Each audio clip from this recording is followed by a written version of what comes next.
꽃 한 송이가 밥 한 그릇보다 더 귀할 수 있다. 시인도 시를 쓰기 싫을 때가 있습니다. 제 경우엔 시 청탁을 받았을 때 가장 쓰기 싫어집니다. 그것도 축시나 기념시를 청탁받았을 때 더 쓰기 싫어지는데요. 그리고 시를 쓸 마음이 눈꼽만치도 없는데 문예지에서 시를 청탁받았을 땐 더더욱 쓰기 싫어집니다. 문예지에서 시인에게 시를 청탁하는 것은 당연한 일이고 시인은 시를 청탁받는 일이 가장 자연스럽게 자기 본분을 다하는 일임에도 불구하고 그게 그렇게 쉽지 않을 때가 있습니다.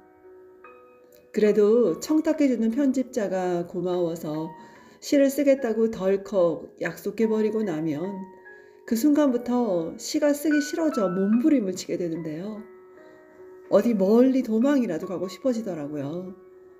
시에 대해 아무런 마음의 준비가 되지 않은 상태인데 청탁을 수락했다고 해서 시가 써질 리 만무합니다. 그래서 가능한 한 청탁을 받기 전에 미리 시를 써놓으려고 노력합니다. 쓰고 싶을 때 그 누구의 독촉이나 제약 없이 마음껏 자유롭게 스스로 쓰려고 노력하는데요. 그러나 그럴 때도 시 쓰기가 힘들고 싫어질 때가 있더라고요. 그럴 땐 속으로 난 시 쓰는 기계가 아니야. 짜면 나오는 치약이나 틀면 물이 나오는 수도꼭지처럼 시를 생각한다고 시가 바로 나오는 게 아니란 말이야 하고 소리치면서 자괴감에 빠진 저 자신을 위로합니다.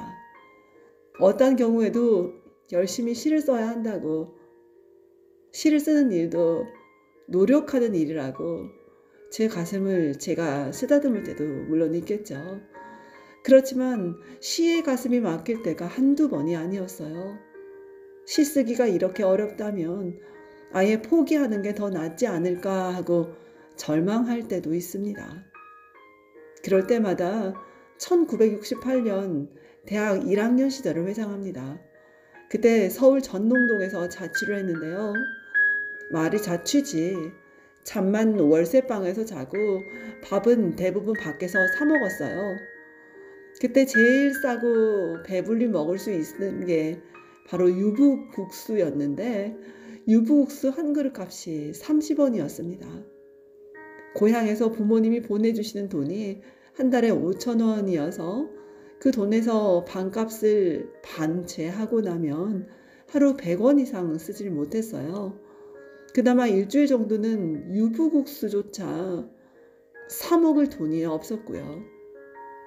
그런데도 저는 아침 사 먹을 돈으로 학교 근처 궁다방에 가서 모닝커피를 사 먹었습니다. 모닝커피엔 노른자가 동동 뜬 날계란 하나를 넣어주는데 그것이 저의 아침 식사였어요. 그리고 수업이 없는 날이면 그 다방에 앉아 하루 종일 그렇게 온종일 시를 썼죠. 당시 커피 한 잔 값과 유부국수 한 그릇 값이 같았습니다. 늘 배가 고픈 자취생으로서는 당연히 유부국수를 사 먹어야 하는데도 저는 커피를 사 먹었어요. 그렇다고 해서 제가 커피 맛을 아는 것도 아니었죠. 그저 실은 기색하지 않는 그 다방에 앉아 하루 종일 시를 쓰는 일이 좋았을 뿐입니다. 그때는 시만 쓰고 있으면 배가 고프지 않았거든요. 오히려 시를 쓰는 일이 곧 배불리 밥을 먹는 일이었습니다. 얼마 전 모교에 들렀다가 우연히 40년 만에 그 다방 앞을 지나게 되었는데요. 다방이 있던 2층엔 미장원이 들어서 있었습니다. 저는 그 건물 앞에 한참 동안 서서 배가 고파도 고픈 줄 모르고 그렇게 열심히 시를 쓰던 젊은 시절을 떠올렸습니다. 그러면서 속으로 이렇게 중얼거렸죠. 맞아. 꽃 한 송이가 밥 한 그릇보다 더 소중할 때가 있는 거야. 그러자 제 마음에 힘이 솟더라고요.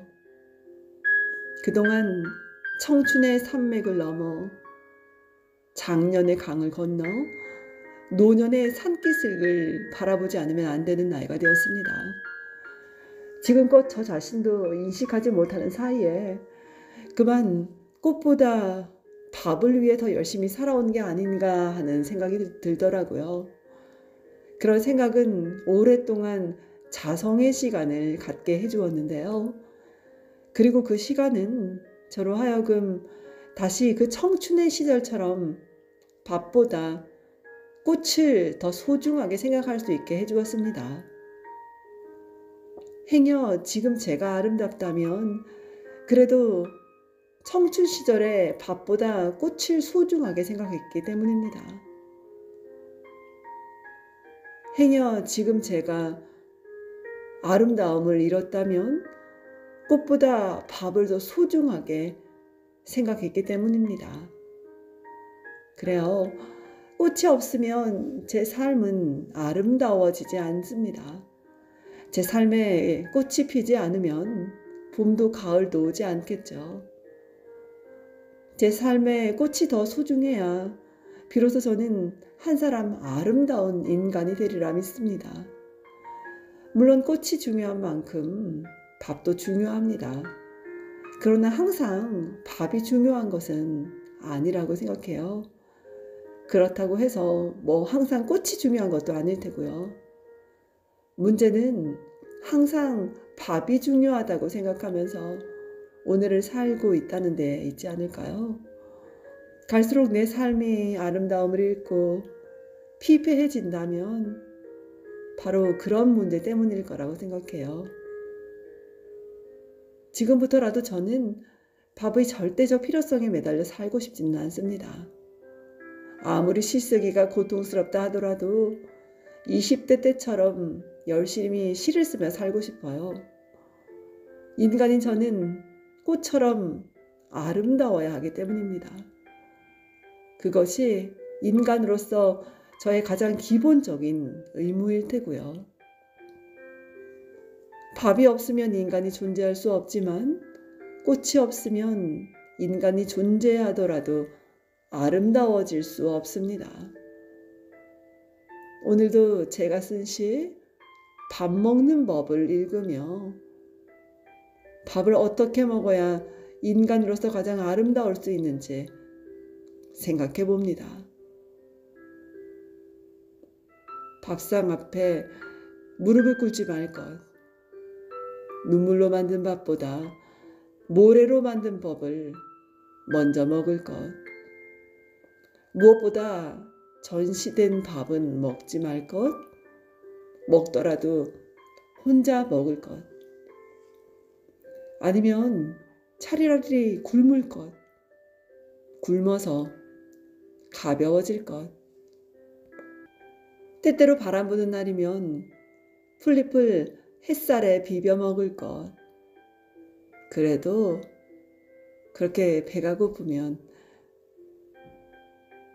입을 없앨 것.